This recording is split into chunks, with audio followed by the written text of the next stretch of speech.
Welcome to the Alpha Reading Channel. Here I share early drafts of my book so you can follow the story as it's being written. I post new parts as long as there's interest from you, the viewers. If you enjoyed it, don't forget to subscribe and leave a royal like. Chapter 1. The tall man with his black hair pulled into a tight ponytail barked orders to keep the column moving. These damn serpent's claw cultivators didn't care what happened to ordinary folk. Jin marched alongside other villagers these bastards had captured simply for being in the wrong place at the wrong time. Strangely enough, the prisoners weren't actually needed. They'd just been there when the cultivators arrived, and free labor was too good to pass up. Whether the captives agreed didn't matter. Elderly villagers and women clutching terrified children shuffled beside Jin. He recognized many faces, though he hadn't known them long. They all walked in silence, heads down, afraid to even look up. Flanking the prisoners like guards, tall men in gray robes bore the unmistakable green patches of their sect. In these lands, the serpent's claw was notorious for cruelty and ruthlessness. Their faces might as well have been carved from stone, their eyes filled with contempt for ordinary mortals who hadn't even begun cultivation. To them, these people were little better than livestock. The column approached ancient ruins rising from a hill ahead. A great city had once stood there, but now only fragments of stone walls and moss-covered cobblestones remained. Such places always spawned countless rumors, though they contradicted each other too much to determine any truth. Suddenly one prisoner, a middle-aged man, snapped. He broke from the group and tried to run, but collapsed immediately under a devastating blow. The same cultivator who'd been driving the column seemed to blur through space, appearing behind the fugitive in an instant. He seized the man by the throat and slammed him into the ground with brutal force, tossing him like he weighed nothing. The crack of breaking bones echoed through the ruins, making the others tremble. "Let that be a warning about what awaits anyone who dares escape or disobey," the cultivator snarled, his malevolent gaze fixed on the nearest prisoners. "Don't even think about it, or you'll all share the same fate." Children pressed closer to their mothers, barely holding back tears. They could be punished for that too, as the prisoners had learned hours earlier. Jin understood these cultivators possessed enormous power through developing their spiritual cores. Escape was impossible, but nothing's truly impossible, he thought. There's always a way to win. I just need to find it. Until then, he'd follow their rules and stay alert. The column resumed as if nothing had happened. Why they were being led to this city, and why the cultivators needed 24 mortals, remained unclear. But Jin knew one thing for certain. This wouldn't end well. With power like theirs, these cultivators could handle far greater threats, which meant something here specifically required mortals. I really don't like where this is going. Ruins of once magnificent buildings stretched in every direction. Broken stone columns and statues of forgotten gods dotted the landscape. The place felt heavy with sorrow, like it was mourning its glorious past. They finally reached a massive half-destroyed temple whose main levels descended deep underground. At the entrance stood 2 stone statues that had once guarded the sanctuary, now broken and having lost their fearsome appearance. These might well have been the living guardians from legends, created by master artificers of old. A cultivator ordered one of the men forward, the blacksmith from their village. The man shifted nervously, but the cultivator's hand on his sword made a compelling argument. He stepped toward the temple entrance. A distinct click echoed, like a spring mechanism triggering. Dozens of stone spears shot from the walls, impaling him like pins through a butterfly. He didn't even have time to scream before his life ended. Women screamed involuntarily. Children began wailing. Jin went cold with horror, understanding they'd been brought here for slaughter, to disarm the traps with their bodies for these bastards. How can this be allowed to happen? "Keep moving." The tall, grim man with long black mustaches barked another order. His companions gripped their weapons threateningly, ready to cut everyone down. Jin swallowed hard and stepped forward. No one else would volunteer, and who knew which of them these serpents would choose for their next example? Even a fool could see this place was riddled with deadly traps, but it was better to die this way than by their swords. At least this way there was some chance. The prisoners entered the temple. The moment Jin took that first step, the others followed, though reluctantly. Taking that first step was always the hardest. The cultivators remained behind, leaving the prisoners with only 2 choices: forward, where countless traps waited, or back, where the sharp blades of the serpent's claw awaited. In the temple's dim interior, barely anything was visible. Only the faintest light filtered through holes in the ceiling, along with flickering reflections from the cultivators' torches. Jin stepped carefully, watching for stone plates or levers that might trigger another deadly trap. Behind him walked women with children. He could see how the little girl's lips trembled as she squeezed her mother's hand until her knuckles turned white. Thanks to the keen hearing he'd developed hunting wild beasts, he could hear 2 cultivators talking behind him. Not much older than himself, probably just disciples. "The elder told us there's an ancient treasury here where enormous riches can be found," one mentioned. The second cultivator snorted with disdain. What do I need those riches for? The serpent's claw provides well enough. Even if there are spirit stones, the chi would have dissipated long ago. This place is thousands of years old. Techniques. Now those are what truly matter. Do you think we might find some rare technique here? The first asked. I know the elder once mentioned that.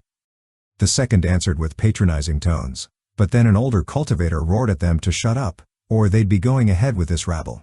The disciples immediately fell silent. At the next turn, literally one step from Jin, a sharp stone arrow shot from the wall and pierced little Timo. The boy convulsed in agony as bright red blood poured from his mouth. Women screamed in horror. Children burst into tears. The men and elderly held together for now, but you could see they were all terrified by this constant expectation of death from any careless step. Jin himself froze in shock. The boy's life had ended so senselessly and cruelly at the whim of these inhuman cultivators. He felt anger building inside him. Anger at these killers who'd driven them here like cattle to slaughter. Anger at his own helplessness. I'd rather channel it toward survival. But then one villager couldn't stand it anymore and tried to dash to what he thought was safety, only to trigger another trap. A massive stone block fell from above, crushing him completely. Panic erupted as everyone scattered in different directions, many immediately running into new traps. Screaming filled the stone corridors as people gave in to hysteria and stopped thinking. Idiots. Useless cattle. The cultivators tried shouting over the panicking peasants, trying to direct them somehow. This was Jin's chance. While chaos reigned, he could escape. Without wasting a second, he spun around and rushed forward, going deeper into the labyrinth of corridors, further underground. He could hear footsteps and shouts behind him, but didn't look back to see who might be pursuing. His heart pounded wildly, but his eyes had adjusted to the darkness, letting him spot obvious trap locations. His experience setting snares was unexpectedly helpful in guessing where the most dangerous spots might be. He ran with everything he had, turning into one corridor. By this point, no one seemed to be chasing him. The screams had died down. Apparently the cultivators had rounded up whoever was still alive. I don't want to think everyone simply died in the traps. The villagers might not have been close to him, but they were still his people. Turning another corner, he nearly ran straight into a huge rotating saw jutting from the wall. He managed to leap aside at the last moment, or he would have been sliced clean in half. Looking around, he saw the corridor was littered with traps. Long spikes protruded from the floor, ready to skewer any careless traveler. To the left, holes suggested flames would burst forth at a wrong step. It seemed only an immortal could pass through this hellish maze alive, or there was some secret to disarm all the traps. But nothing like that caught his eye. Moving very slowly and carefully, he tried to notice every detail. Ahead, the stone floor tiles were a slightly different shade. Step on those and you'd probably fall into a bottomless pit. That barely visible depression in the wall would likely trigger a blade from above. He thanked his father for taking him hunting from such an early age. Attentiveness and caution weren't failing him. So far he was doing well, but he wouldn't celebrate yet. Can't afford to lose focus. Millimeter by millimeter, he crept forward, avoiding trap after trap. Sometimes he had to jump back or drop to the floor to avoid dangers that couldn't be completely bypassed. But gradually he went deeper into this nightmarish underground world. The plan was simple. Go further, wait for the serpent's claw bastards to leave, then find his way back out. That was his only chance of survival. But he hadn't counted on one thing. Suddenly the stone tiles beneath his feet blazed with bright blue light, tracing intricate patterns and symbols across the floor. A formation array. This was the last thing he'd expected. A magical trap. He'd only seen such things in pictures in old books, but now one had activated right under his feet. He had no idea what to do to escape it. Stay still? Jump backward? Any move could be his last. Brilliant light surrounded him, forcing him to squint. He felt his body become weightless, his ears filled with rushing sound like powerful wind. When he opened his eyes again, he saw far below a churning river of lava that he was rapidly falling toward. His heart clenched with terror. In another moment that hellish river of fire would swallow him whole. But then the bright light flashed again, and it was like being yanked from one place and dropped into another. He caught a glimpse of an enormous hall with towering columns and statues. The next instant he was plummeting toward a stone floor from 4 times a man's height. Jin landed awkwardly, momentum sending him tumbling to his knees, smashing his forehead hard against solid stone. Sharp pain lanced through his skull, sparks exploded before his eyes, and darkness claimed him. When he came to, he was amazed to find himself lying in the middle of an enormous hall filled with countless treasures. His head was splitting from striking the stone floor. He carefully stood up, rubbing his bruised forehead and looking around. Gold coins glittered everywhere, along with precious cups and swords in gilded sheaths. This was clearly the treasury the Serpent's Claw cultivators had spoken of. So the old formation array had eventually transported him here. How weird. Apparently he'd gotten incredibly lucky. The array had first thrown him somewhere he should have died, but something went wrong. It activated again, and he ended up in the treasury instead. Given how ancient this place was, it was quite possible that over the long years something in the array had broken down, causing it to malfunction when triggered. Suddenly dozens of oil lamps flared to life throughout the hall, bathing everything in warm, gentle light. Now he could see his surroundings clearly.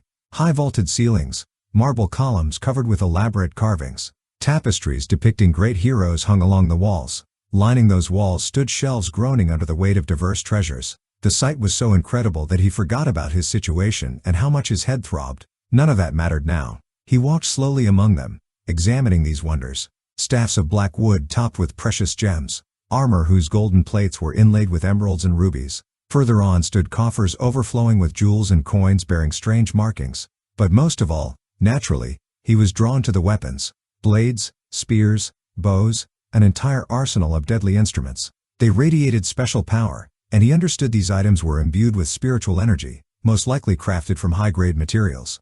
Such artifacts belonged to the most powerful cultivators. They said if a weapon accepted you as its master, it would become a faithful companion and protector. But to someone unworthy, it might just take their head. Ancient legends came unbidden to mind about swords that, defending their masters, could cut down entire squads. For some reason it seemed to him that the sword in black sheaths decorated with silver script, hanging on its own special stand, was exactly that kind of weapon. Without thinking, he reached toward it, but the moment he touched the hilt, sharp pain pierced his entire body, making him bite his tongue. It was as if his insides were being sliced by tiny versions of the sword. He jerked his hand back and leaped away. Right. This weapon's far too powerful for me. His body simply couldn't withstand its spiritual force. Though he'd dreamed of becoming a cultivator as a child, he was still just an ordinary mortal. He moved away from the weapons, feeling cheated. There it all was. Wealth, power, glory, and he couldn't even touch any of it.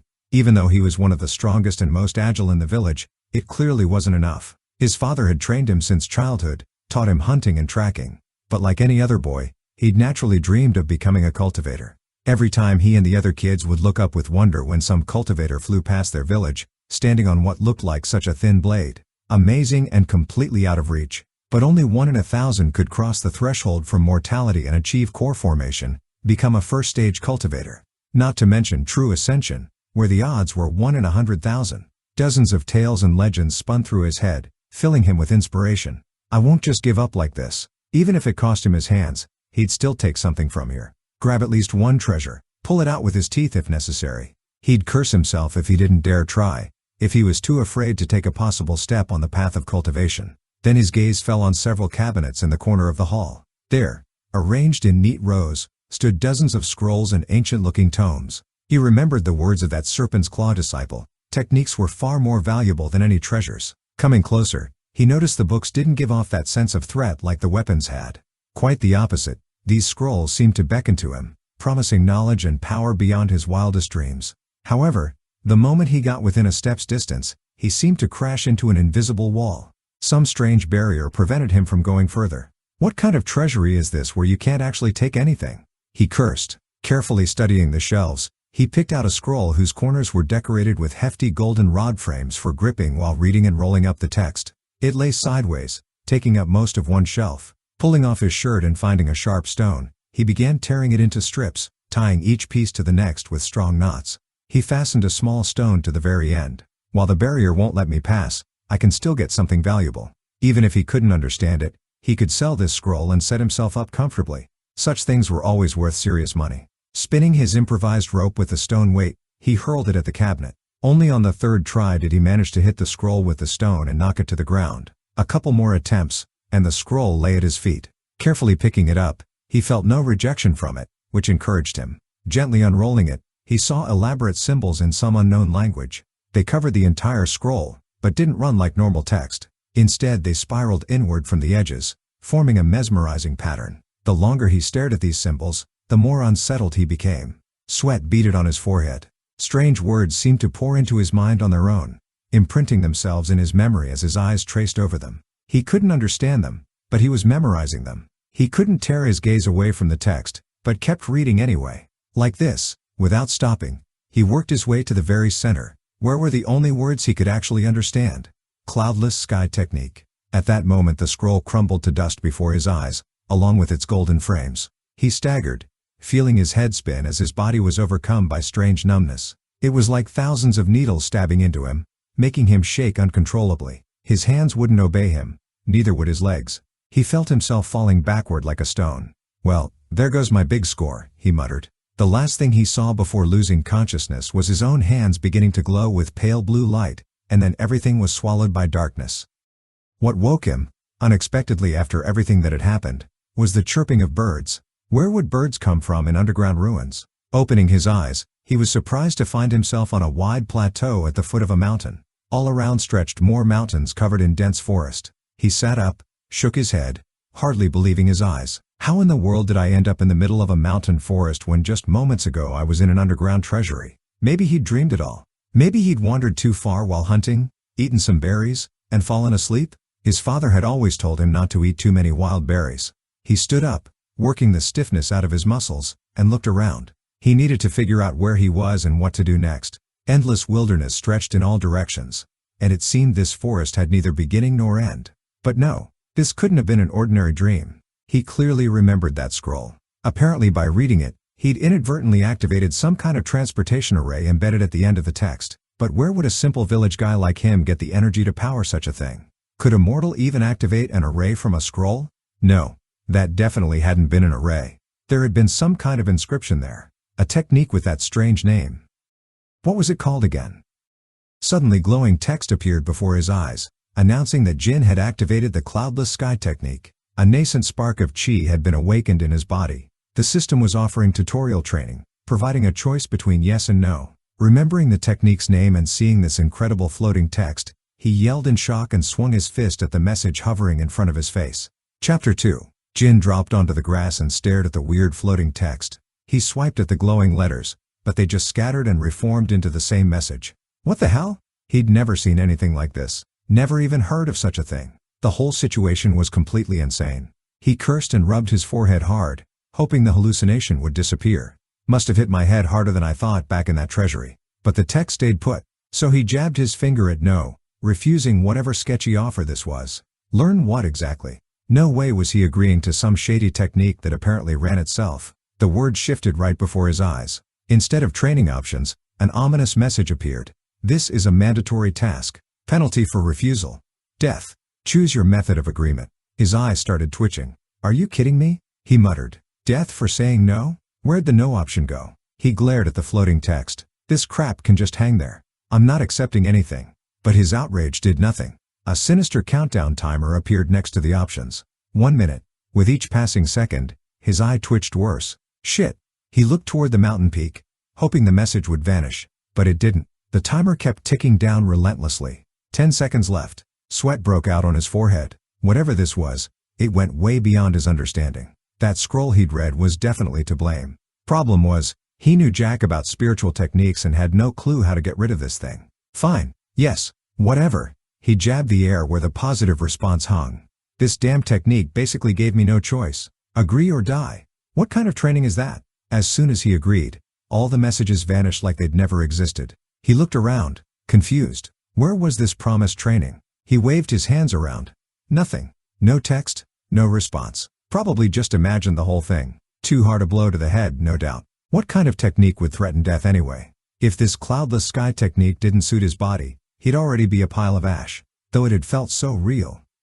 Not the time to think about it. He was alive and stuck in the middle of nowhere. That meant figuring out his next move. The sun had passed its peak, well past noon. He needed shelter before nightfall brought out the dangerous predators. Looked like he'd ended up on the far side of the mountains, way beyond that ruined city. Based on the sun's position, he picked west and started walking. Complete guesswork since this area was totally unfamiliar. He and his father had hunted deep in forest before, but never this side of the mountains.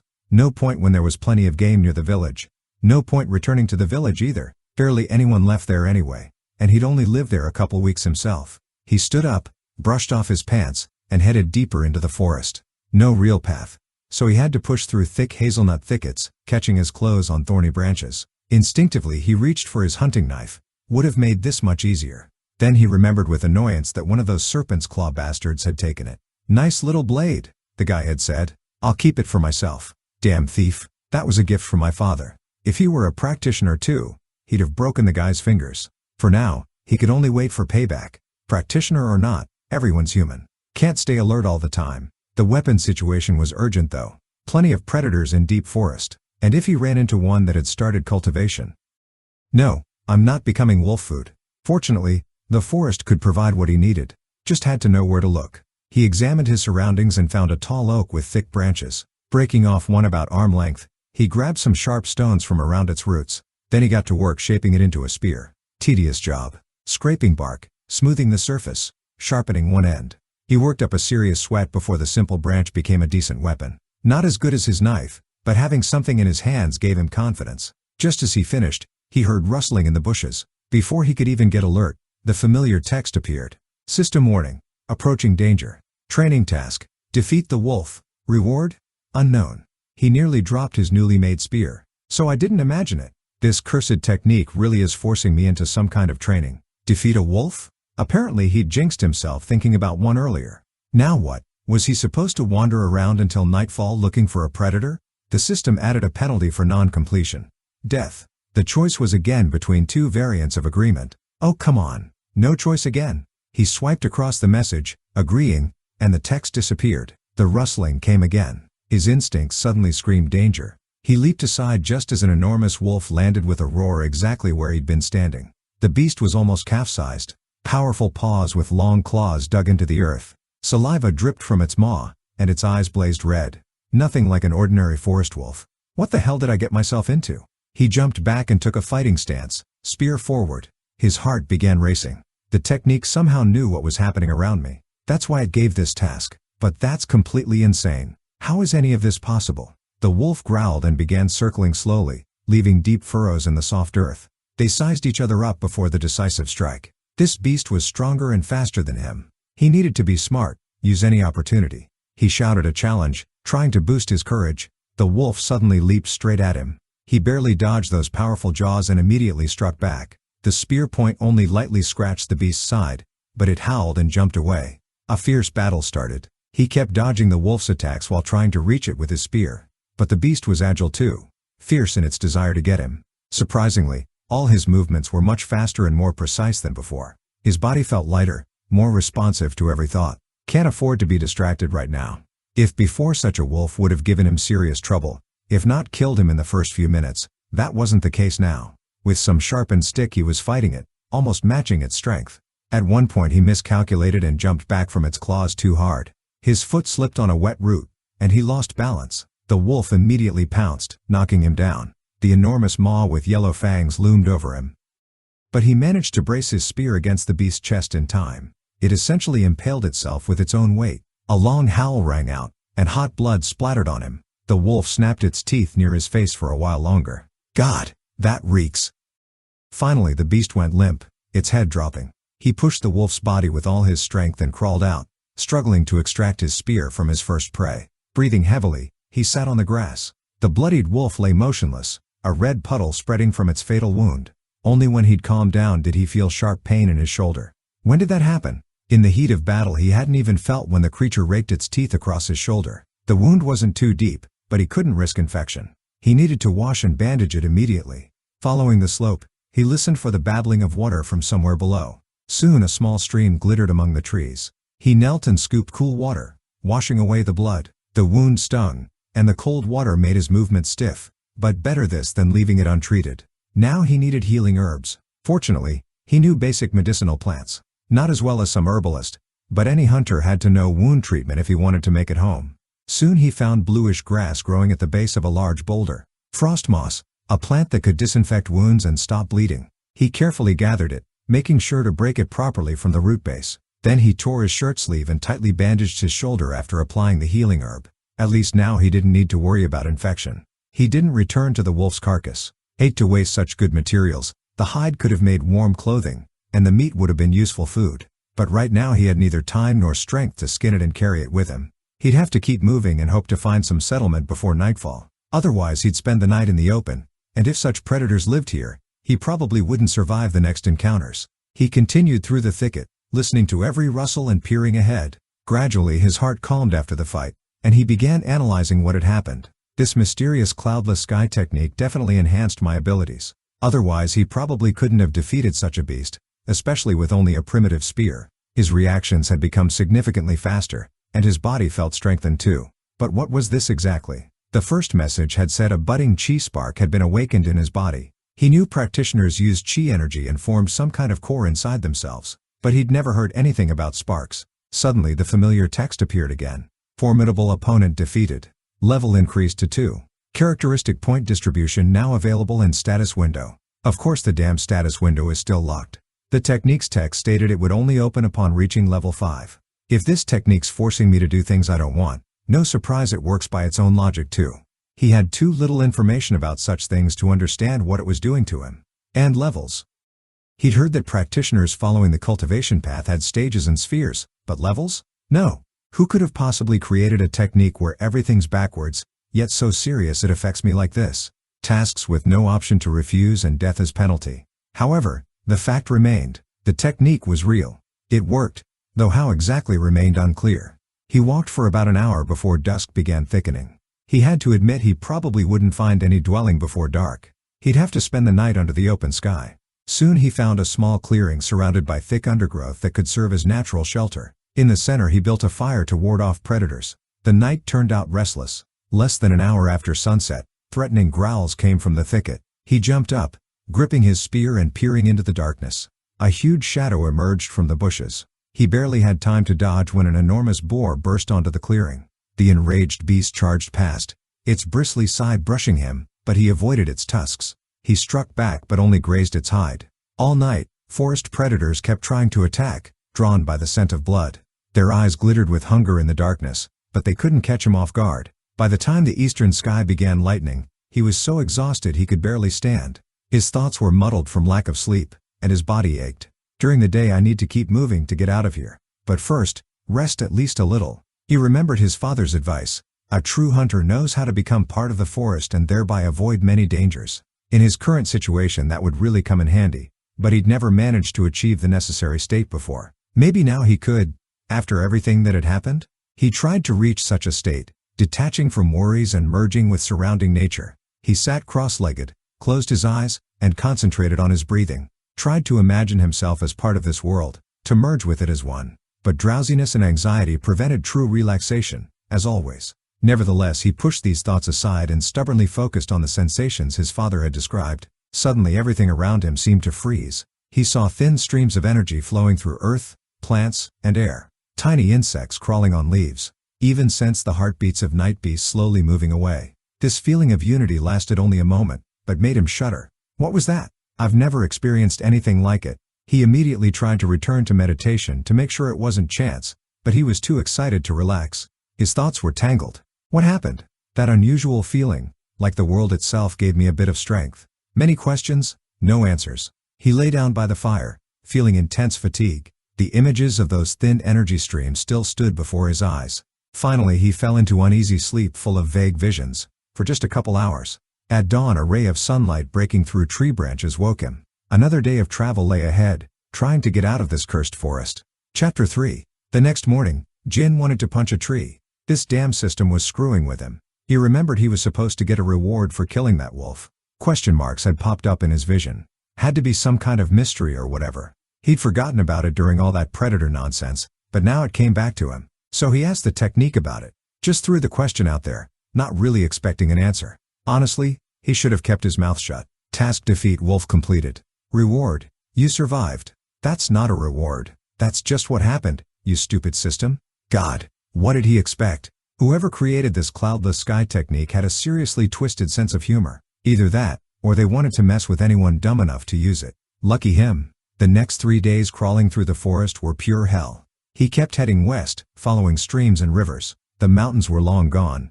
Nothing but endless trees now. Sometimes it felt like he'd never get out. But he kept moving forward, knowing he couldn't stop. As long as he moved, he was alive. Being a hunter's son helped. He knew how to find food in the wild. Caught fish in rivers, gathered berries and nuts. Main thing was knowing what wouldn't kill you or have you puking behind every tree. He built crappy shelters from sticks and leaves each night. Not much, but better than nothing. Predators still attacked sometimes, but he fought with growing confidence even without proper gear.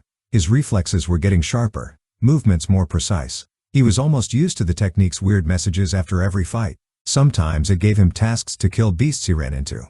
Sometimes it congratulated him on leveling up. By day 3 he'd hit level 3, which didn't seem to change much of anything. He felt like garbage, dirty, tired, exhausted. His clothes had turned into rags. Food was scarce and sleep sucked. This journey felt endless. But at sunset on the 3rd day, he spotted a palisade ahead. A small settlement. He barely held back a shout of joy. Only problem, they greeted him like he might bite. He walked down the street feeling eyes on him. Villagers whispered and kept their distance. Probably looked like some dangerous vagrant to them. Apparently they didn't realize guys like him were way less dangerous than bandits, or those infamous practitioners who treated mortal lives like insect lives. He approached a middle-aged woman walking by. "Excuse me, could you tell me where I might clean up and rest?" She just gave him an even more suspicious look and hurried around the corner. Weird. These people were seriously paranoid about strangers. What the hell had spooked them so bad? He tried asking a couple other men, but they wouldn't even look at him. Only one old guy grumbled that he should move along and not hang around. Feeling completely drained, he sat on a bench by one of the houses. His head spun from hunger and exhaustion. He was about to pass out right here on the street. Suddenly a woman's voice nearby asked, "Is that Frostmoss?" He looked up and saw an elderly woman around 60 in a simple linen dress. She was studying the bandage on his shoulder where bits of the healing herb were sticking out. When he confirmed he'd treated his wound with it, she asked, "You know about herbs?" "A little," he said. "My father was a hunter. Taught me what he knew." The woman smiled strangely. You don't often meet regular folk who know anything about the healing arts. Finally she decided to invite him over. It's not right for a young man to wander around looking like that. They headed to the outskirts where a small wooden house with a thatched roof stood. Pots with various herbs and flowers grew by the entrance, and behind the house he glimpsed a small garden. Inside was cozy and tidy, smelling of herbal teas, fresh ones, if he wasn't mistaken. The woman introduced herself as Anira and showed him a small room with a narrow bed and table. "Rest while I heat water for washing." He nodded gratefully and looked around. The walls were covered with drying herbs. Shelves held neat rows of tincture bottles and ointment jars. A bundle of garlic hung in the corner. Clearly the woman was an herbalist. His heart warmed at finding somewhere to rest. At least someone in this settlement was kind. When Anira brought a basin of warm water and soap, he happily cleaned himself up after all that wandering. Checking his healed wound from the wolf, he gasped. Not even a scar remained where the bite had been. Like it never happened. But Frostmoss didn't heal wounds that fast. He knew that for sure. In 3 days it barely would have sealed up, let alone disappeared. Apparently the cloudless sky technique had done its work. Well, thanks for that at least. Some benefit besides the constant demands. After eating hot porridge with herbs and drinking the tea the woman brought, he felt somewhat human again. Finally he could sleep without worrying about predators. Something told him he was safe here. He'd learned to trust those instincts his father had drilled into him since childhood. He collapsed on the bed and fell into deep, dreamless sleep. Anira sat at her table, carefully unwinding bundles of dried herbs. Her fingers sorted through the fragile stems, separating leaves and flowers for grinding and making healing teas and ointments. The plants were different ages, which affected how they should be used. This work always calmed her, let her think through problems. And right now there were plenty. The unexpected guest, the young man she'd taken in, made her nervous. Of course, she couldn't leave a tired, wounded traveler on the street. She was too kind, and an herbalist's duties couldn't be easily cast aside. Still, taking in strangers was extremely dangerous in this village. Anira sighed, setting aside another bundle. She approached a small chest in the corner, unlocked it with the key around her neck, and took out a small fabric pouch. Inside lay several dried flowers of the rarest plant called soulflame. This was very valuable and powerful spiritual herb, capable of reacting to chi presence. Getting it was extremely difficult. Anira had spent 3 years collecting these few specimens. She treasured them for special occasions, and now was exactly such an occasion. When the young man fell asleep after eating, the woman quietly approached his bed and placed one soul flame petal on his forehead. After a few minutes the petal began emitting a barely noticeable bluish glow, sure sign of chi presence. So this guy wasn't a simple wanderer, but a practitioner. A very weak one, but still. And this could bring big trouble for the locals. A knock at the door interrupted her thoughts. She started and hurried to hide the soul flame pouch back in the chest. Behind the door stood Edwin, the village elder, a tall, gray-haired man with a wrinkled face.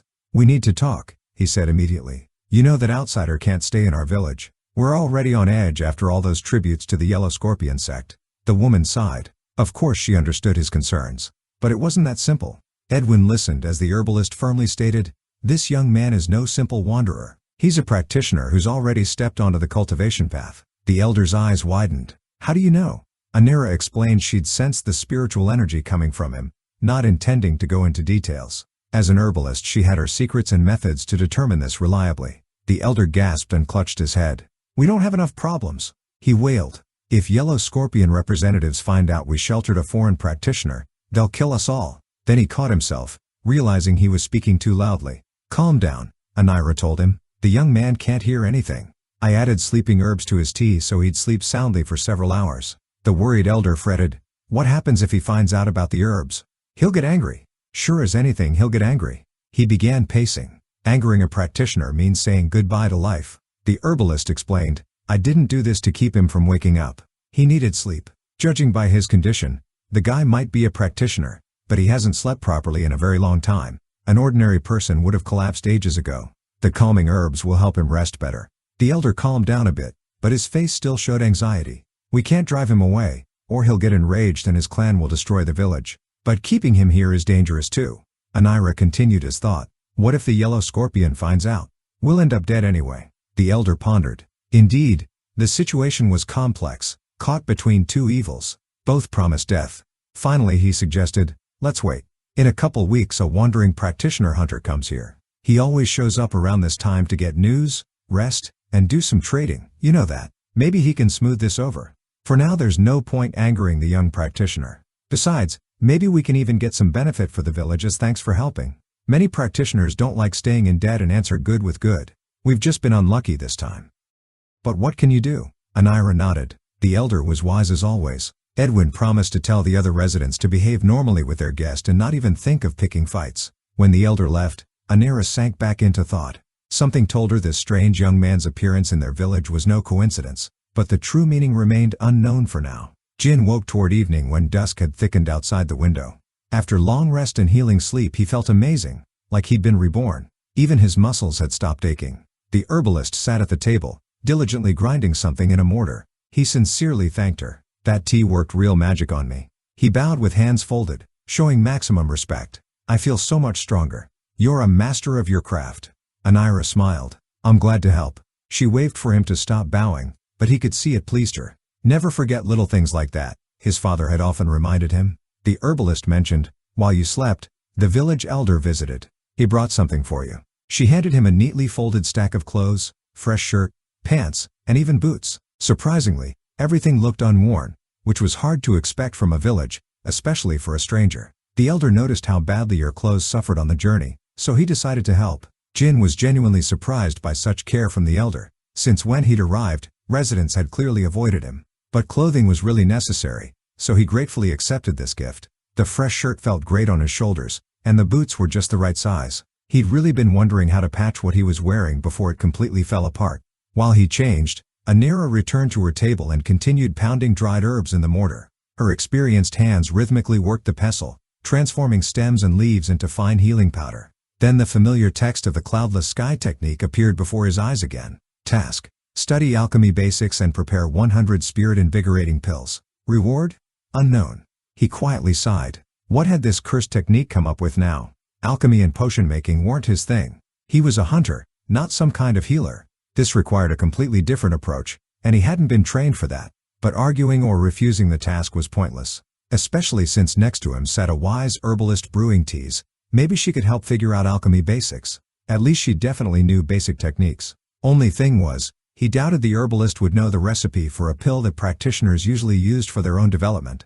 How was he supposed to make 100 when he didn't even know how to make one? But then the technique seemed to take pity on him, and more text began streaming before his eyes. Spirit Invigorating Pills Recipe. Young ginkgo shoots, 2 ounces, dried ginger, 1 ounce, ginseng fruits, 3 ounces, honey, ½ ounce, cave gourd leaves, 2 ounces. Description: Spirit Invigorating pills increase the body's natural regeneration and restore some chi energy. To his surprise, the technique really did store the recipe. Only problem was there was no preparation method in the description, just ingredients. Maybe he should just forget about these pills. But when his gaze fell on the penalty for non-completion, he nearly fell off his chair. Oh hell no, he said out loud. Death would be better than this. Then he turned to wise Anira.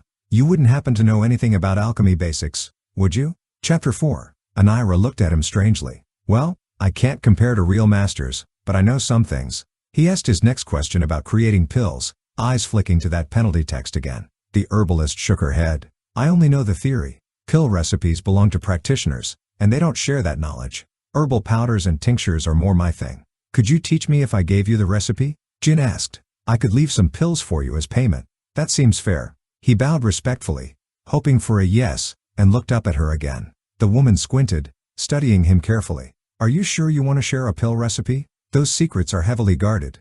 He swallowed nervously, glancing at the penalty again, and nodded. I'm not good enough at this yet. I need help from someone with experience. Of course he was sure.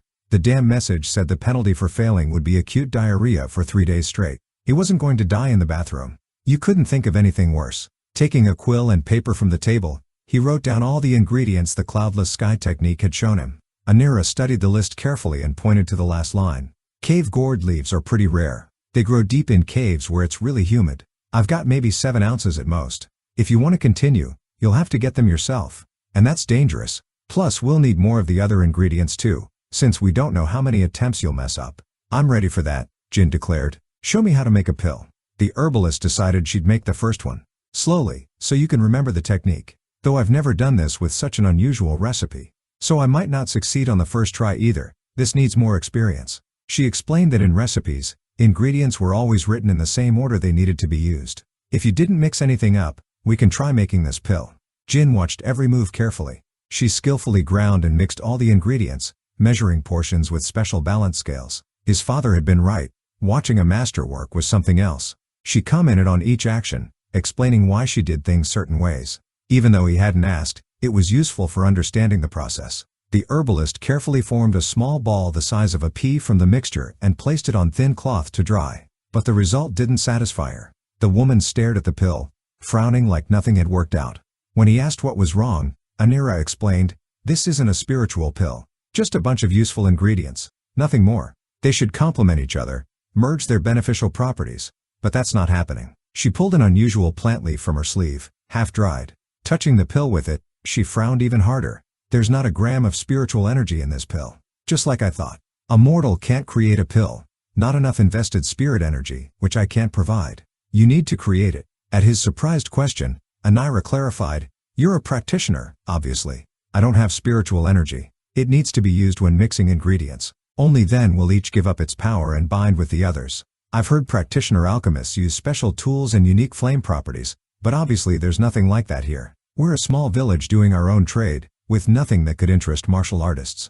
She spoke each word slowly and clearly, like she wasn't teaching him but testing his knowledge. At the same time she kept looking at him strangely, but he didn't understand why. Jin was about to blurt out that he wasn't a practitioner at all, but caught himself, remembering the very first message from the cloudless sky technique. It had said a budding chi spark had awakened in him, but he couldn't say he felt different. Yeah, slightly more agile and stronger, but nothing more. Could it be that? Can I try? He asked. The herbalist stepped away from the table, watching him intently. Jin began repeating all of Anira's actions exactly. It turned out easier than he'd thought, because he'd been carefully watching everything she did. His fingers deftly ground and crushed ingredients, turning them into a uniform mixture. For some reason it seemed like it would be harder. But apparently his hands, despite being used to completely different work, were agile and strong enough to copy the herbalist's actions with surprising precision. When all ingredients were ground and added, he stopped, looking at the result. To properly create a pill, according to Anira, spiritual energy was needed, chi. But how could he use it if he'd never done this before and didn't even know he was capable? All he knew about chi were vague notions about meridians it flowed through. But any boy dreaming of becoming a practitioner knew that much. And he'd never dared seriously dream about it, since he'd always planned to be a hunter like his father. Then it hit him, that feeling he'd experienced in the forest, when he'd felt unity with the world, seen thin streams of energy around him. That was chi. He decided to try recreating that sensation. He closed his eyes, focused on breathing, and tried to merge his mind with the surrounding world. It wasn't easy to detach from everything, but he concentrated stubbornly. Suddenly he felt warm tingling awaken inside, just below his chest. It flowed through his body, warming every cell. He sensed energy streams around him and instinctively reached for them. Opening his eyes, he began mixing the ingredients. When his hands touched the components, he imagined the chi inside him flowing into them, binding them together like the herbalist had described. When he rolled the pill, thin streams of bluish glow flowed from his fingers. Finally, the pill was ready. He carefully held it out to Anira. The next moment a wave of fatigue crashed over him, so strong he had to sit down and exhale heavily. The herbalist touched the pill with a dried leaf, and it instantly turned lush and green. Her eyes widened in amazement. Success! You managed to fill the pill with qi. Jin couldn't believe it had worked. Bringing the pill closer to his eyes, he examined it from all sides. Now he knew for certain, there was spiritual energy inside him, which meant... What the hell did it all mean? His breath caught for a moment. So this meant he'd need to find a martial arts school, join a sect, learn a bunch of stuff. Thoughts overwhelmed him, but the technique appeared as text before his eyes like a cold slap. Spirit invigorating pill successfully created. 99 remaining. Task completion deadline. 2 weeks. What? 2 weeks? The system had lost its mind. He nearly dropped the pill from shock. How many ingredients would he need to make that many, especially considering not every attempt would succeed? Why was this cursed thing setting time limits anyway? He wasn't in any hurry, but arguing with the mysterious technique was pointless. He'd have to complete it on time, or this thing would come up with some new insane punishment. Though honestly, he was getting used to its crap. Anira smiled as she watched him, clearly amused by his reaction. Judging by your reaction, is this your first pill? He slowly nodded, mentally calculating how he could make 100 pills in 2 weeks. Plus this weird fatigue. When he asked if the tiredness was normal, the herbalist laughed and visibly relaxed, even smiling contentedly. You just poured some of your spiritual power into the pill. Apparently you don't have much of it yet, so you got backlash. Didn't you know about this? Jin thoughtlessly replied, I'm more surprised you know about it. But Anira reacted very strangely, paling slightly while laying out the remaining ingredients. She nodded to him and then left the house. Weird. What was that about? When he'd recovered properly from the backlash, he made another pill using the herbalist's remaining ingredients. The process went easier. He could already feel how to direct the chi flows. He took 1 pill for himself and left the second for Anira as payment, as promised. Most importantly, the technique counted as second pill, meaning he was doing everything right. He spent the remaining night attempting meditation, trying to catch that amazing feeling of unity with the world again. If creating the pill only required barely touching this state, to feel everything he'd sensed in the forest, he needed to fully immerse himself in a trance. But every time he almost reached the necessary state, something pulled him back. He couldn't fully immerse himself in the chi flow or whatever it was called. Still, it was one thing to touch this mysterious energy, but another to understand what and why you were doing. He desperately lacked knowledge available only to practitioners. With the first rays of dawn, he asked Anira where he could best get cave gourd leaves, since that ingredient was the scarcest. On her advice, he went to the elder. He had detailed maps of the surroundings and cave locations. The old man met him at his house and was unusually welcoming and courteous, even somewhat excessively so. Jin noticed he clearly feared him, though he never understood why. Edwin confirmed they had maps, though they might not cover as far as his guest needed. He unrolled several scrolls on the table. Jin quickly copied the needed map section onto a blank scroll, where 3 caves were marked near each other. He also asked for some kind of weapon if possible. Going into the forest completely empty-handed would be stupid. Even though he hoped to manage before sunset, extra safety wouldn't hurt. At his words the elder somehow completely shrank, but unhooked his wide hunting knife from his belt. With obvious hesitation he placed it on the table and slowly, reluctantly, unclenched his fingers. Jin thanked the elder, promising to definitely return the knife and repay his kindness, respectfully bowing and taking the offered weapon. Really friendly people in this village. He was pleased his first impression had been wrong. After all, he'd thought he'd never find help here. But the elder had even lent him his personal knife. He remembered that hunting knives among elders were like family heirlooms, passed from father to son. A kind of symbol of authority, since getting good weapons in ordinary villages was quite problematic. You needed quality metal that few could afford. But that was how it had been in those few villages where he and his father had lived, never staying anywhere too long. Apparently things were different here. Bowing to the elder once more in respect, he left his house and then the village from the sunrise side. At the exit he also managed to get a torch and flint. He'd simply asked a man where he could get a torch, and the guy rushed home with insane speed and brought him both items. Again he was surprised by the locals' kindness. He reached the first cave marked on the map fairly quickly. It was a wide gaping entrance in the rock. Approaching closer, he felt fine droplets of water immediately sprinkle his clothes and hair. Dampness and stale cold emanated from the cave depths. Well, whatever. He desperately needed to find cave gourd. Otherwise, he didn't even want to think about what would happen otherwise. But as soon as he stepped onto the cave's territory, his eye began twitching. Oh no. He already had a task. Buzz off. In his dreams the technique would listen to him and disappear. But the cruel truth was different. You have entered striped viper habitat. Task. Kill all opponents in the cave. Quantity: 16 out of 16. Reward: unknown. He roared his outrage aloud. Do you even hear what I'm planning to do? You're not cloudless sky. You're gray clouds before rain. Stop interfering with me completing your own task. Unable to contain himself, he said everything out loud. This was starting to seriously piss him off. Hell no. Let's do everything in order. Kills first, then cave clearing. He'd probably come back another time, but now he'd find another cave. He turned around and resolutely headed for the cave exit. He didn't need this crap. But as soon as he crossed the line separating him from the forest, the next second he was shaken so hard he nearly puked his guts out. Stars flashed in his eyes, and sharp pain shot through his entire body, so acute he couldn't hold back the groan that tore from his lungs.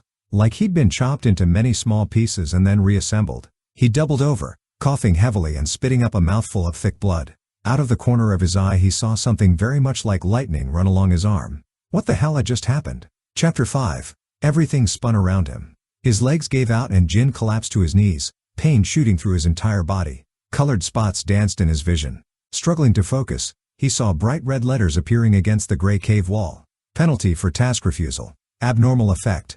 Lightning strike. Repeated refusals will double the penalty.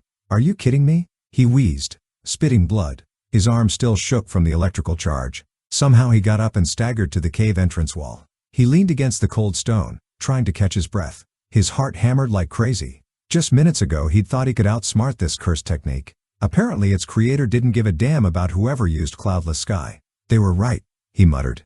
Be careful what you wish for. Here lies Jinri, crushed by his own stupid ambitions. Couldn't even exit a cave. And he just wanted to get at least one treasure from this place. Was he really that unlucky? What a mess he'd gotten himself into. Jokes aside, he needed to pull himself together.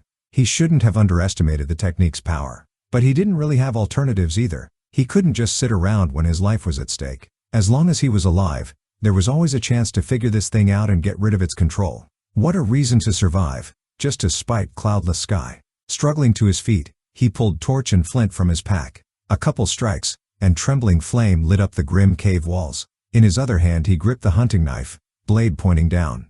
Everything like father had taught. Right hand for light, left for protection.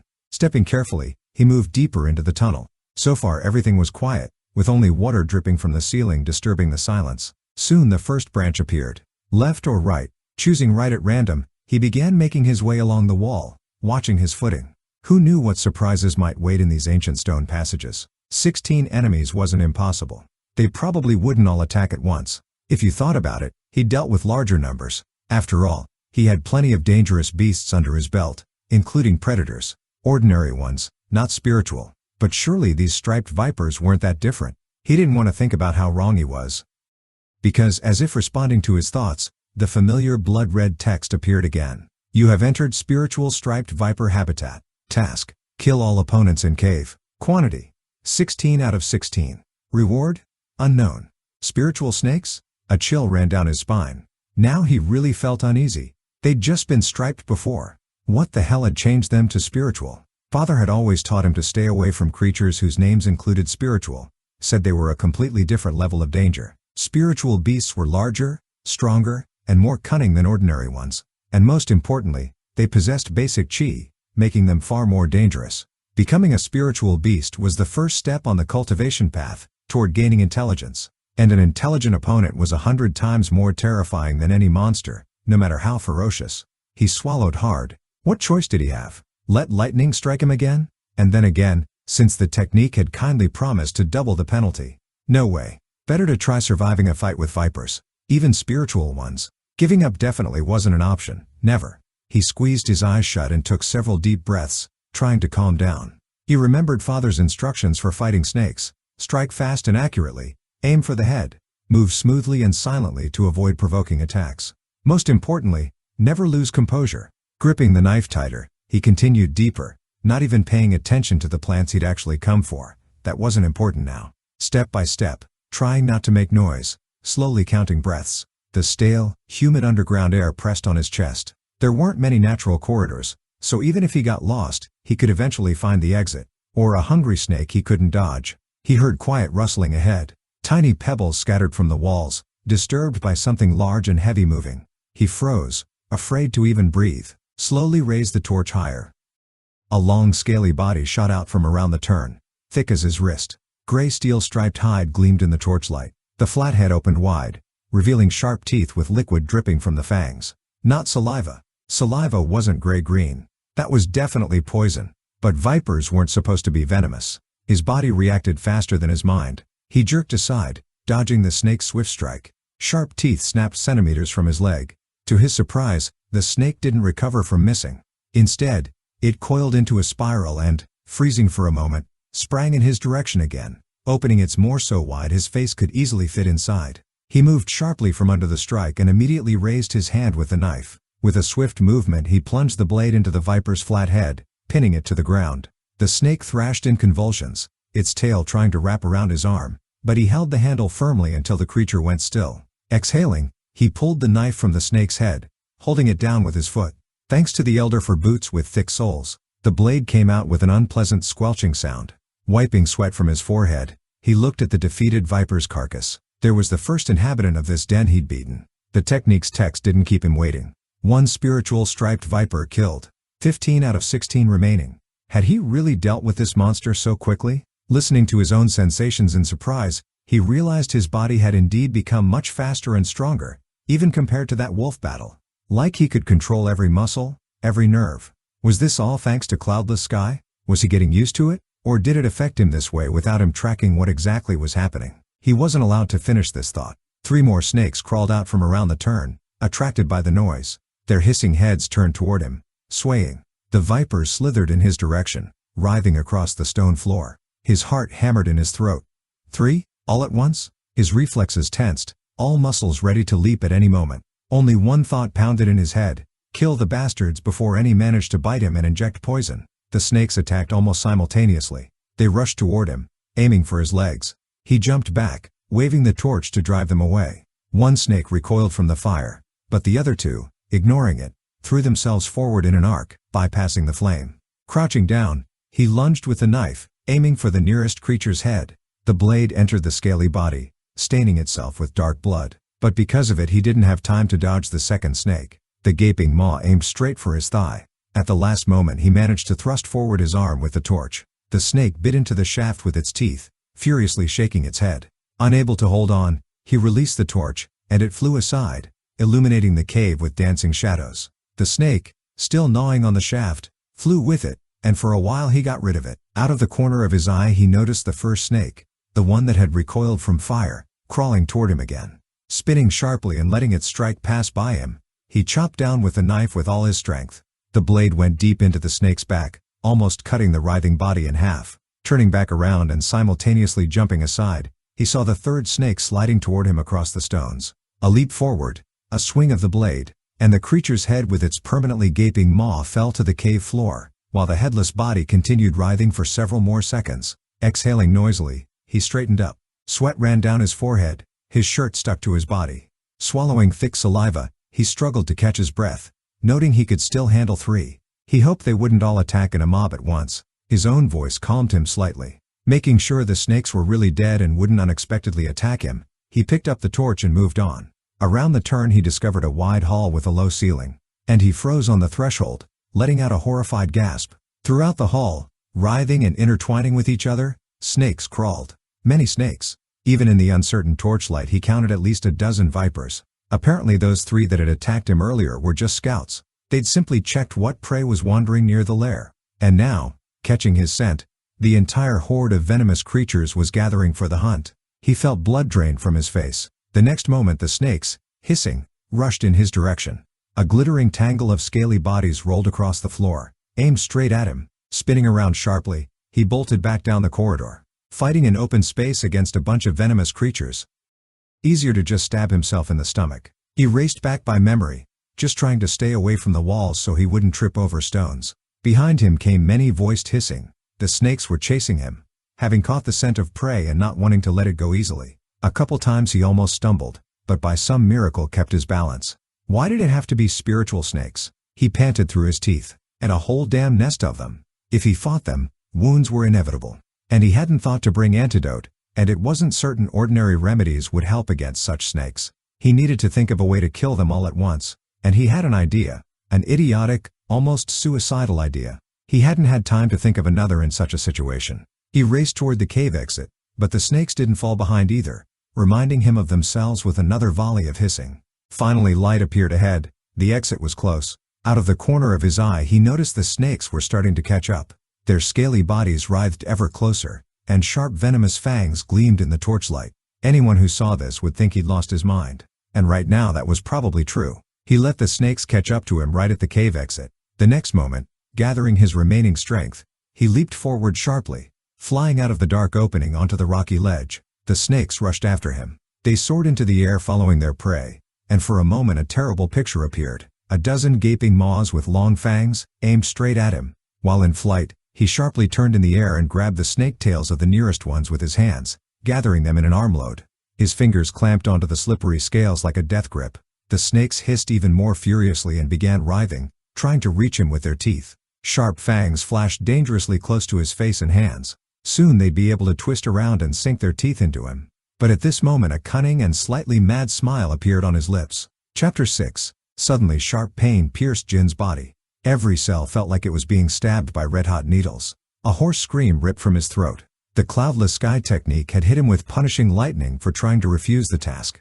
Convulsions twisted his body, and bloody foam came from his mouth. For a moment his vision went dark from unbearable agony. But through sheer willpower he forced himself to stay conscious. He simply couldn't pass out. And through the haze of pain, he felt triumph. The snakes he was still clutching in his hands writhed even harder. Lightning danced along their bodies, turning flesh into smoking pulp. The second discharge made him scream even louder. Blood gushed from his mouth, and agonizing coughs tore at his lungs. Nearly finishing him off, the second discharge killed the remaining snakes that were furthest from the others. Yeah, if not for the double penalty strength, they definitely would have escaped this trap and then nothing good would have awaited him. With his last strength, vision darkened by pain, he crawled back into the cave, dragging the lifeless snake bodies behind him. He wasn't about to let go of his prey. Not after going through all this. With a trembling hand he leaned against the wall and slid to the floor, gasping for air. His body hurt like it had been worked over with a sledgehammer multiple times. Around him, as far as he could see, lay charred snake carcasses, defeated by the electrical storm that had raged in his body. The terrible pain gradually faded, leaving weakness and dizziness. But despite everything, a weak smile appeared on his face. Who would have thought the insane plan would work? At the cost of great suffering and nearly his life, but he'd managed to get rid of all the spiritual vipers at once. He laughed quietly, spitting blood. Victory had never been so bitter and sweet at the same time. But as usual, cloudless sky decided to rain on his parade. 15 spiritual striped vipers killed. 1 out of 16 remaining. He couldn't believe it. One damn snake hadn't followed him? And what? Now he had to search for it in every crevice of this cursed cave? He seriously doubted they'd let him out without fulfilling this condition. With annoyance he realized he had almost no strength left. But he had a solution for this. Groaning from pain and strain, he took a spirit-invigorating pill from his pocket. It hadn't been for nothing that he'd made it, so carefully copying the herbalist's actions. Struggling to swallow the pill, he felt healing energy begin flowing through his body. A wave of warmth and vigor rolled through his veins, carrying away pain and weakness. He felt strength gradually returning, his depleted chi reserve slightly replenishing. Within a minute he could stand up without agonizing pain in every muscle, despite the burns from lightning still remaining on his body. Though most likely this feeling would last while the pill was active, so he shouldn't waste time. Taking a deep breath, he picked up the torch that had been thrown aside during his leap from the cave and lit it again. The flame eagerly flared to life, dispelling darkness around him. With determined steps he headed deeper into the cave, following memory to that very hall where that hellish tangle had been. For some reason he was sure the last snake was exactly there. He left the carcasses at the entrance, hiding them behind rocks from random predators. Not much protection, but it would do. He'd take this prey later too. He could sell it, even for pennies. He didn't particularly like snakes himself, especially venomous ones. You'd torture yourself preparing them, but maybe someone from the village knew how to butcher them. Soon he was again in the spacious chamber, which even before he couldn't call a cave because it was clearly created by human hands, not nature. The high ceiling was lost in darkness, and the walls seemed polished to a shine. But otherwise the hall was empty. No treasures, no ancient artifacts, just bare stone. Maybe once this place had been used as a warehouse or cache, but now there was nothing valuable here. And guessing its purpose after so many years was impossible anyway. However, looking around carefully, he soon noticed another passage in the far corner. It led somewhere deep into the rock and was large enough for a grown man to pass through without ducking. His experience suggested this looked like a snake burrow, only the size. This burrow was twice his height. This was clearly not for nothing. He swallowed, imagining what snake could have created such a lair. If this creature had grown to such proportions, he definitely didn't want to meet it one-on-one. But there was no choice. Remembering the torment and pain from lightning dancing across his body, which would strike even harder from another attempt to escape, he gritted his teeth and stepped into the passage. The tunnel led ever deeper underground, winding and twisting like the body of a giant worm. Stale air pressed on his chest, and the torch cast weird shadows on the walls. After several minutes of wandering, he emerged into another hall, no smaller than the previous one. Maybe these were temple halls or something like that. Various thoughts raced through his head as he tried to understand the purpose of these caves and who had created them. But all speculation instantly flew from his head when he saw it. At the far end of the hall, illuminated by the flickering torch flame, lay an enormous snake. It was incredible in size, at least 5 meters long and thick as 2 of his thighs. Its scales gleamed crimson in the firelight, and 3 twisted horns adorned its head like a crown. Why did the last snake have to be like this? The gigantic reptile writhed with its entire body, coiling and turning. Its snout, despite its terrifying appearance, was twisted in what looked like pain. It didn't immediately dawn on him that he was watching the process of shedding skin. Old scales were peeling off in patches, revealing new ones that gleamed wetly. Only now did he realize he'd frozen in place, holding his breath. This creature inspired almost primal fear, and how was he supposed to handle it? He still had an ace up his sleeve, the cloudless sky lightning. But he feared he wouldn't be able to withstand 4 strikes and would die along with this creature. He needed to think of something more effective. A barely perceptible but distinct sensation of alien energy pierced him, like a needle through silk. This snake wasn't just a huge creature. An aura of power emanated from it, the chi of a beast standing on the threshold of ascension. It enveloped the snake like fog, swirling in spirals. He involuntarily clenched his teeth. Just how strong was this snake? If only he could estimate its cultivation level. This knowledge could be the key to victory or defeat. At this moment the chi inside him responded, as if echoing his thoughts. Semi-transparent letters appeared before his eyes, forming into cloudless sky text. They hovered above the giant viper's head, shimmering and glowing. Spiritual Red Viper. Level 6. Note: 1 step from Ascension. He frowned, eyebrows rising in surprise. What were these new tricks? His technique could scan opponents? Or had he somehow unconsciously directed chi to sense the snake, with the text just helping interpret his own sensations? Either way, the information was extremely troubling. 6th level. And what was his? 2nd, it seemed. The damn technique behaved however it pleased, so he couldn't even check that text again. Fighting such a monster would be incredibly difficult, bordering on impossible. Just the pressure of its aura would be enough to smear him against the wall. But at the same time, the key phrase 1 step from Ascension wouldn't leave him alone. If he missed this chance, the snake would break through to the next level and become truly invincible to him, and might even threaten the settlement that had helped him. This was the last moment when it could still be defeated. Even at the cost of tremendous effort, he mentally ordered himself to think. There had to be a way. Wait, hold on. Shedding skin, as far as he remembered, was a painful process for snakes requiring complete concentration. The reptile was busy transforming and hardly expected an attack in its lair. That's exactly why it was hiding so far away. Because it was practically powerless at this moment. Moreover, apparently during transition even a practitioner couldn't be disturbed, or nothing might work out and they might catch backlash from their attempt to break through. This was his only chance to catch the creature off guard. Slowly, trying to merge with the shadows, he moved along the wall toward the snake. Smooth, silent steps, as father had taught, transferring weight from heel to toe.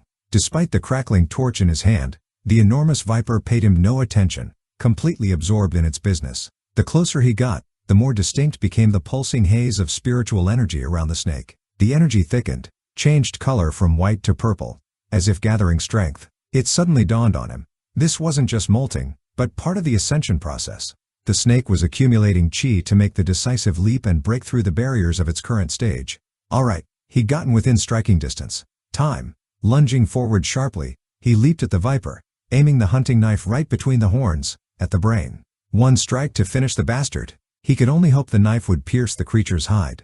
But no such luck. When only centimeters remained to the target, the snake lightning fast turned its head, and the blade only scraped against the horn crown. Yellow bead-like eyes stared straight at him. The snake hissed a threat of death. Jin snarled back in response, tumbling aside. He didn't have time to be surprised that an almost ascended animal could speak. He'd already heard plenty of tales about such things, but he absolutely couldn't afford to be distracted by this.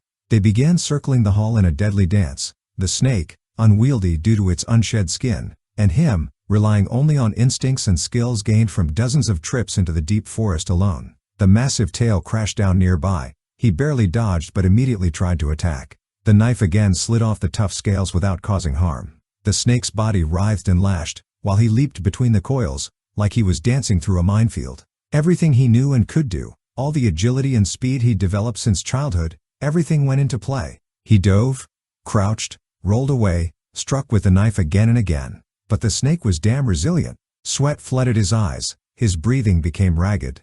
How long had they been fighting? Half an hour? An hour? He was starting to tire, while the cursed creature seemed to be just getting warmed up.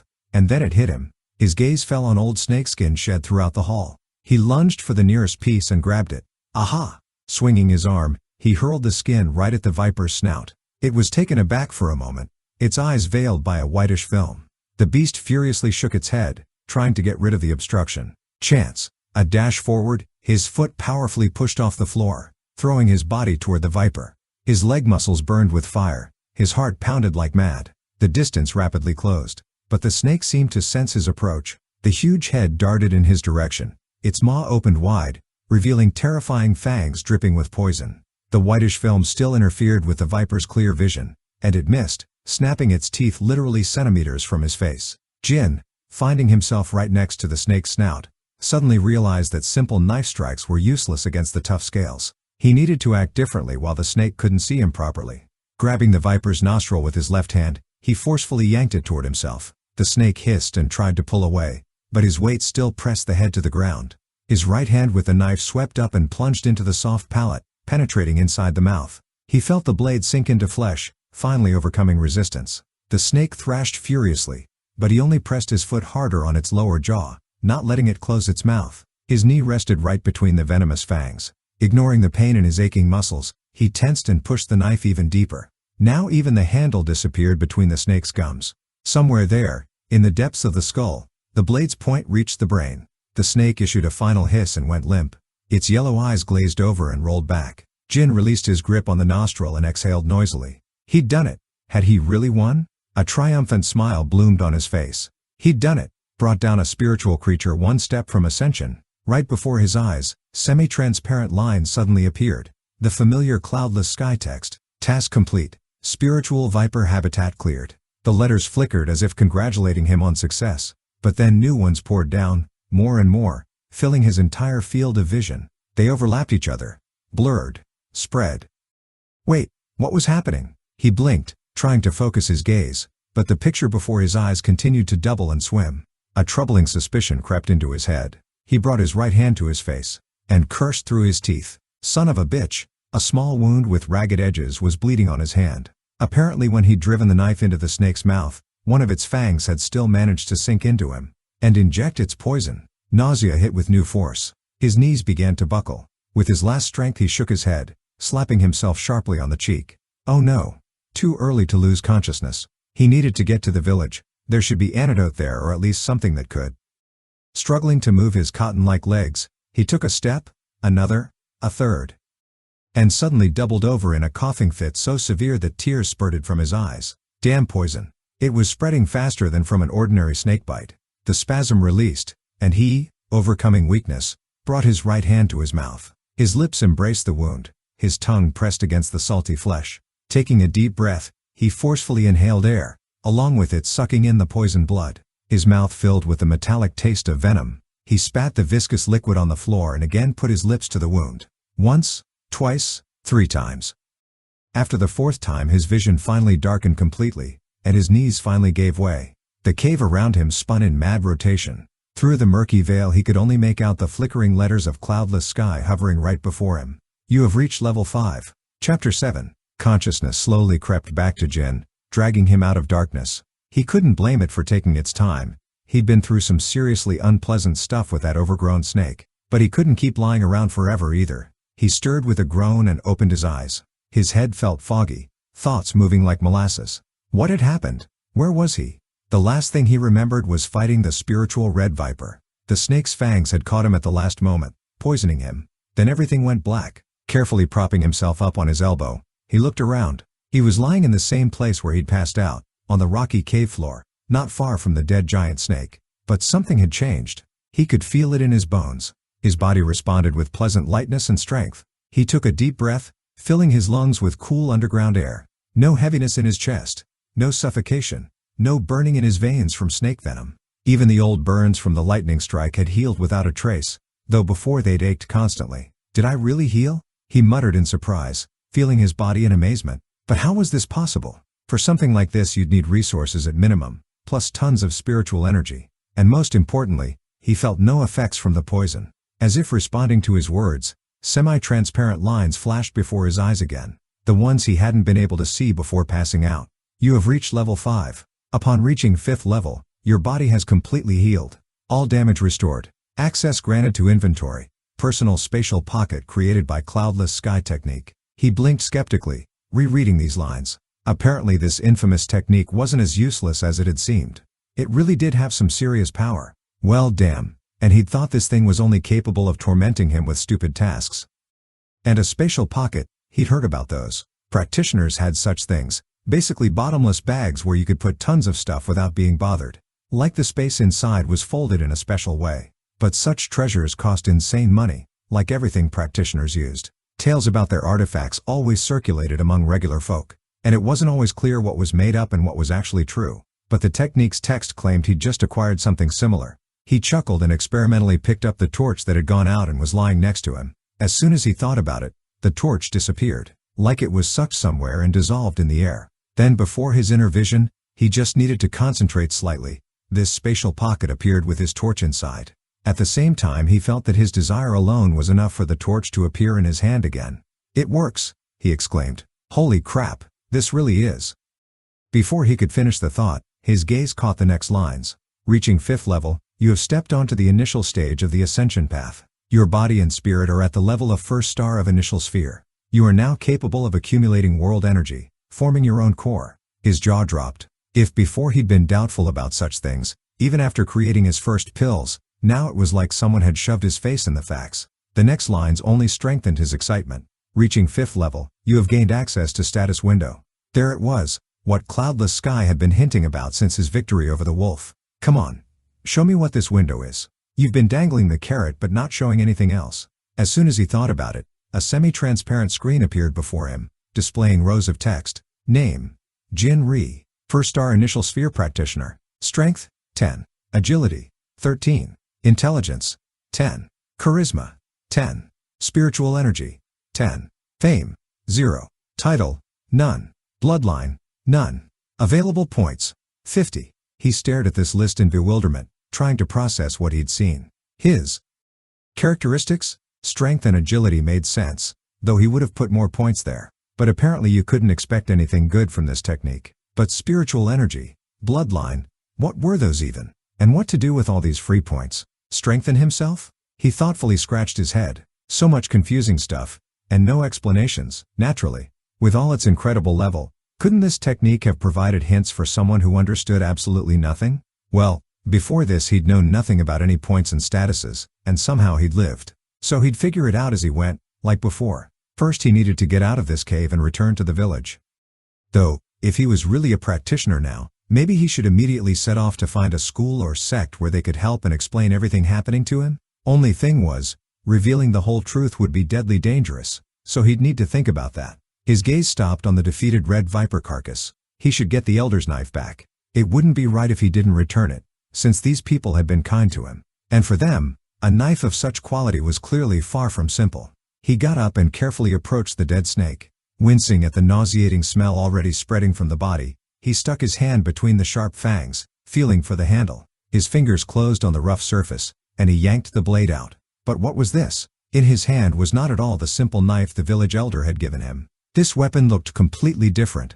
A curved blade with a sharply honed edge and intricate engraving, a handle wrapped in snake leather. Serrations on the blade unmistakably hinted that wounds from it would be ragged and dangerous. He turned the dagger in his hands, examining the bizarre pattern on the steel, when semi-transparent lines appeared again. Apparently Cloudless Sky was being generous with hints today. Artifact: Serpent Dagger. Rank: Earthly. Quality: Rare. Aspect: Poison. Paralysis. Feature: Blade infused with earthly rank snake venom. First attack has weak poisoning effect. With each subsequent wound inflicted on enemy, poisoning effect strengthens. What luck!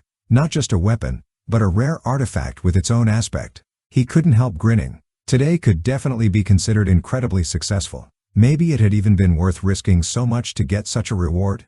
No. Definitely not. He was afraid to imagine what this technique would come up with next to test him.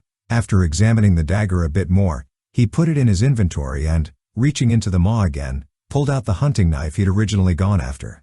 How another one had suddenly appeared there, he preferred not to think about. The incomprehensible technique affecting him was enough. He should get some more benefit from the snake carcass. The horns and fangs of such a monster would surely be valued by alchemists or weaponsmiths. Main thing was not to undersell. He set to work with the knife, as he'd done many times before. Though he'd encountered different beasts while hunting, the general principles were similar, so no special problems arose.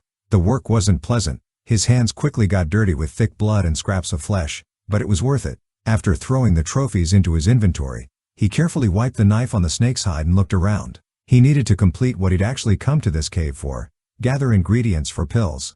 Otherwise it was scary to imagine what would happen if he failed. He'd already spent enough time here. Methodically searching every corner, he finally came across cave-gourd thickets. With torch in one hand and knife in the other, he quickly filled a pouch with resilient purple stems and buds. About 24 plants. No wonder. Most likely no one had entered here for a long time. But this amount should be just enough not only for the necessary quantity of pills, but even to leave reserves in case he made mistakes. At least he wouldn't have to return here. Picking up his load, he headed for the cave exit. Along the way he didn't forget to collect the carcasses of small snakes he'd hidden earlier. When he emerged into fresh air, he squinted for a couple moments. His body shuddered as if expecting another lightning strike. But none came. After all, he'd completed the task assigned by the technique. Though honestly, he'd expected a catch. Who knew what was on the mind of whoever created this strange technique? The sun was already beginning to decline toward sunset. However, he didn't want to return to the village immediately. Full of strength and energy, he decided to wander the forest a bit more, replenishing stocks of other ingredients that might also be useful. Ginseng, ginkgo shoots, ginger. He gathered all this with doubled enthusiasm, getting real pleasure from simple, steady work. Here, among the ancient trees and birdsong, his soul was surprisingly calm. And most importantly, no snakes attacked you. When his bag had grown considerably heavier, stuffed full of plants and herbs, he decided to return. He decided not to use the inventory, or the herbalist would have a stroke if he started pulling plants right out of the air. After all, he didn't have high-rank spiritual artifacts to explain such things. Orienting by barely visible marks on tree trunks, he emerged onto a familiar path leading to the village. He returned after dark. First he headed to the elder's house. The man was just having dinner with his family, but seeing him, came out onto the porch. "Jinri, you're whole," Edwin exclaimed in surprise. He didn't know what contradictory emotion was on his face, something between disappointment and a good-natured smile. When their guest hadn't returned as it began to get dark, the elder had thought. Jin nodded and held out the hunting knife to him. "I stayed alive only thanks to it," he said, deciding to please the elder by embellishing the knife's value. He bowed politely, and he was right to show such care for this item. The man raised his eyebrows in surprise, taking the blade from his hands, and smiled. It seemed he really hadn't expected their guest to return the knife. After saying goodbye to the elder, Jin hurried to herbalist Anira's house. Anira was just grinding something in a mortar on the porch when he approached the hut. "I thought you'd run away or died," the herbalist remarked. She briefly examined him from head to toe, apparently checking for wounds or injuries, but she could see nothing except tattered clothes and stains of dried blood. Satisfied with her inspection, she frowned slightly. "It's dangerous to go alone into caves." Jin smiled placatingly and, removing a weighty bag from his shoulder, set it on the ground at the herbalist's feet. "Sorry, Anira, I got a bit carried away gathering herbs. But trust me, it was worth it. Look at this haul." With these words he crouched down and began pulling out one after another the trophies of his expedition. Bundles of aromatic herbs, roots, some seeds, even a couple mushrooms. Everything he'd managed to gather during the day now lay on the cloth. Anira watched the ingredients with growing surprise. Finally, her gaze stopped on the bright purple cave gourd stems. "How did you manage to find so much gourd?" the herbalist exclaimed in amazement. She crouched nearby, reverently stroking the delicate petals. "I can't even remember when I last saw so much." Jin shrugged. "Honestly, I just got lucky." Apparently that part of the cave hadn't seen human footsteps in a long time, so the gourd had grown wild, unnoticed by anyone. Anira shook her head again, not believing her eyes. "But why do you need so much? Have you decided to set up a whole pill production operation?"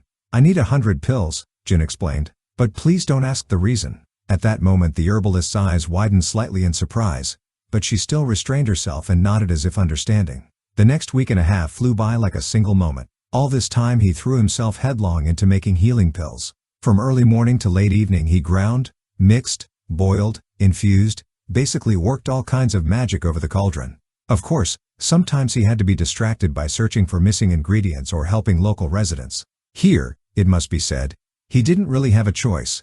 The cursed technique shoved these tasks at him without the slightest possibility of refusal. Moreover, in punishments it seemed to have grown completely bold. There was everything from blackening fingers for a week to not digesting food. Not penalties, but torture. Apparently so he definitely wouldn't think of refusing people. But he'd had enough of feeling lightning on his own skin, so he didn't dare argue with the technique. Though it would look pretty stupid, since it couldn't answer him anything. Sometimes there were failures too. Sometimes the next batch of pills simply refused to mix and accept his chi, no matter how hard he tried. Then came cruel backlash, instantly draining strength as if he'd hauled stones for days without rest.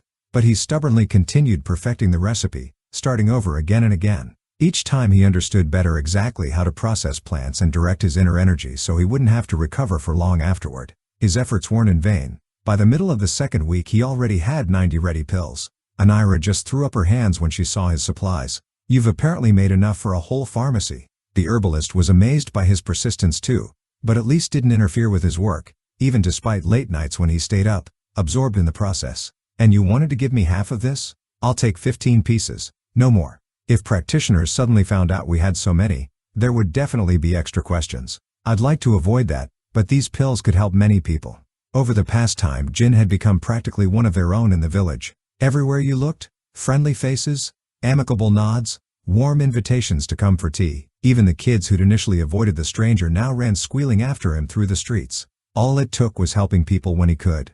Who knew that was enough to change their opinion of him? Before he'd avoided talking with others because he knew his father might say at any moment that it was time to move on. With such a life it was better not to try building relationships with anyone.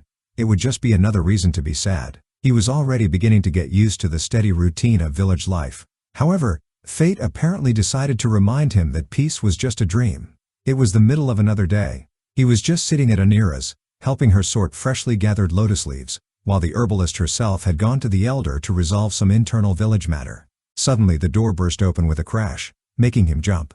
On the threshold stood a tall, broad-shouldered man who looked about 40. His tanned, weathered face was covered with a network of wrinkles, revealing rich life experience. A keen, piercing gaze from under bushy brows seemed to see right through you. The stranger was dressed in simple but sturdy clothing that hunters and trackers wore. Behind his back hung a large pack that clinked with every movement, probably with trophies from a multi-day expedition through the surrounding forests and mountains. The man rumbled in a low, slightly hoarse voice, addressing Anira, "Here I am. I brought you something interesting, with all the unusual herbs I encountered on the road." And suddenly he cut himself off, noticing Jin instead of the herbalist. In one instant his relaxed pose changed to a battle stance, and his hand shot to his belt where an imposing hunting knife rested in its sheath. He squinted. "Who's this guy?" Drilling their guest with an intent, appraising gaze, Jin involuntarily swallowed, frozen with a lotus leaf in his hand, feeling a chill run down his spine. Moments later it was like red-hot needles stuck into his back, so bloodthirsty had the man's gaze become. Last time above the snake's head he'd been able to see its level, but above this man instead of a level hung 3 question marks, gleaming ominously dark red. Well, shit. Here I share early drafts of my book so you can follow the story as it's being written. I post new parts as long as there's interest from you, the viewers. If you enjoyed it, don't forget to subscribe and leave a royal like.